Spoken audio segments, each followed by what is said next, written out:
दरवर्षी भाऊबीज हा सण आपण सगळेच साजरा करतो.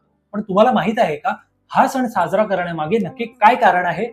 बहीण आणि भावाच्या अलौकिक प्रेमाचं प्रतीक असलेला हा सण कार्तिकीय शुद्ध तृतीयेला साजरा केला जातो. म्हणूनच याला यमद्वितीया असेही म्हणतात. हा सण साजरा करण्यामागे एक सुंदर पौराणिक कथा आहे. मृत्यूची देवता यमराज आणि त्यांची प्रिय बहीण यमुना यांच्यातील अतूट नात्याचा सण हा प्रतीक आहे. एका आख्यायिकेनुसार यमुनेच्या आग्रहाखातर यमराज या दिवशी तिच्या घरी जेवणासाठी आले होते. बहिणीने मोठ्या प्रेमाने यमांचे स्वागत केले, औक्षण केले आणि त्यांच्या दीर्घायुष्यासाठी प्रार्थना केली. यमुनेच्या प्रेमाने यमराज इतके प्रसन्न झाले की त्यांनी तिला वरदान मागण्यास सांगितले.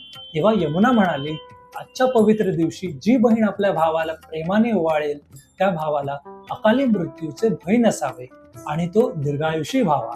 यमराजांनी तथास्तु म्हटले आणि तेव्हापासून ही परंपरा सुरू झाली. म्हणूनच भाऊबीज हा केवळ भेटवस्तू आणि गोडधोडाचा सण नसून बहिणीच्या पवित्र प्रेमाचे आणि भावाच्या रक्षणाचे आणि दीर्घायुष्याचे एक वरदान आहे.